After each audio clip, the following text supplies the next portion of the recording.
The new Gigabyte Aero 15 laptop has some nice improvements over the older models, which gives us higher levels of performance. So how well does it perform in games? I've benchmarked 20 different games at all setting levels to show you how well it runs, and compared it against some other laptops to see how it stacks up.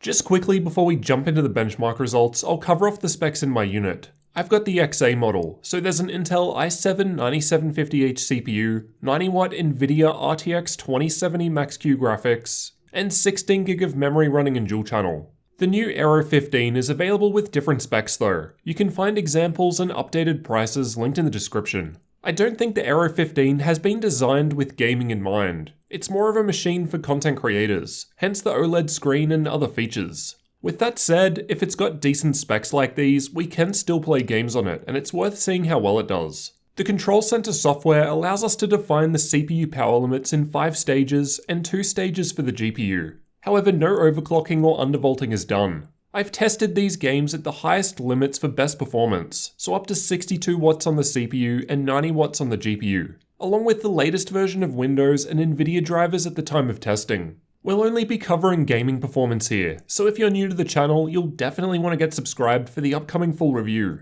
Alright, let's start out by going through all 20 games at all setting levels, then afterwards we'll see how the new Aero 15 compares to some other laptops to see how it stacks up. Battlefield 5 was tested in campaign mode and not in multiplayer mode, as it's easier to consistently reproduce the test run. The game was still playing quite well for me at ultra settings, with even the 1% low above 60 FPS. As usual with RTX on, it was only really performing well at low or medium settings, and in my opinion, it looks better at ultra with RTX off and performs similarly. Battlefield 1 was also tested in campaign mode, and like always, it's running well and performing better than the newer Battlefield 5 just shown, with over 120 FPS averages achievable at ultra settings and playing very smoothly.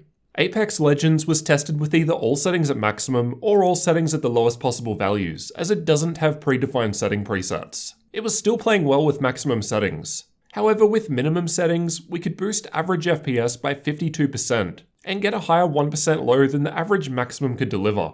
Shadow of the Tomb Raider was tested with the built-in benchmark, and the results from this test were looking pretty good at lower settings where we're more CPU bound, while higher settings still did well with the increased power limit on the GPU. But we'll see how this game compares with other machines soon. Far Cry New Dawn was tested with the built-in benchmark. This game seems to be fairly CPU heavy, so the results are pretty decent thanks to the boosted maximum CPU power limit of 62 watts.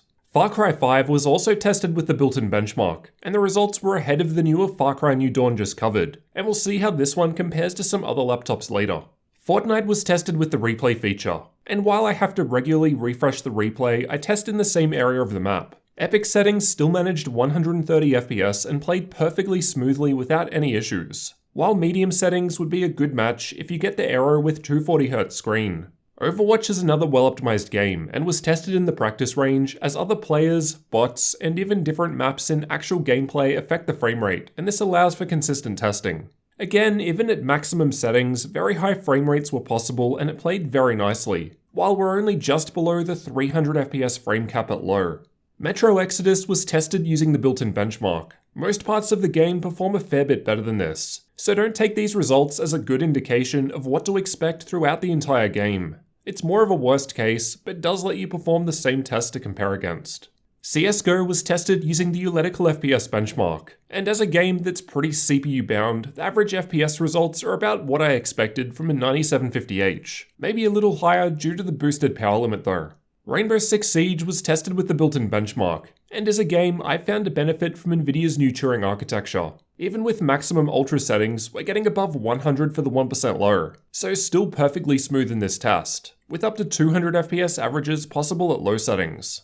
PUBG was tested using the replay feature, and the results between very low and high settings are higher than what we'd usually see with most laptops in this test. To be fair, I did have to refresh my replay due to a game update, but I did the exact same test run as in the past. Assassin's Creed Odyssey was tested with the built-in benchmark, and from my experience, seems to be a fairly CPU-heavy game. This is why a cheaper laptop like the Acer Helios 300 is able to beat it in all setting levels except Ultra, as that machine is undervolted out of the box, while also having a boosted power limit. At Ultra settings, the higher GPU power from the 2070 Max-Q puts it ahead. Dota 2 was tested playing in the middle lane with an average amount of action going on, and is yet another game that I've found to prefer higher CPU power, which would explain these fairly high results, and it was running extremely well even at max settings. Watch Dogs 2 is a resource-heavy game, but in my opinion is still playable with a stable 30 FPS, so even at ultra settings with our 60 FPS here, it's playing very well without any problems. Ghost Recon is another resource-intensive game, and was tested using the built-in benchmark. Around 50 FPS at ultra is a pretty decent result from this test in my experience, as you generally need a very powerful laptop to hit 60 FPS, though much higher is of course possible at lower settings. The Witcher 3 was playing great with hairworks disabled. I've found this to be somewhat more GPU demanding at higher settings, so no insanely high frame rate at ultra, but still respectable results and running smoothly without any problems. Doom was tested using Vulkan, and is a game that almost always gets really high frame rates. There wasn't really that much difference between the different setting levels, so may as well just play at ultra and take the better eye candy. Strange Brigade was another game that was tested with Vulkan, and this one was also running well with the built-in benchmark.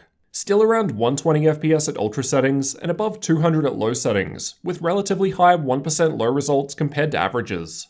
Shadow of War was also tested with the built-in benchmark, and is another game that I found to benefit from Nvidia's new Turing architecture, and high settings were needed to reach above 100 FPS in this test.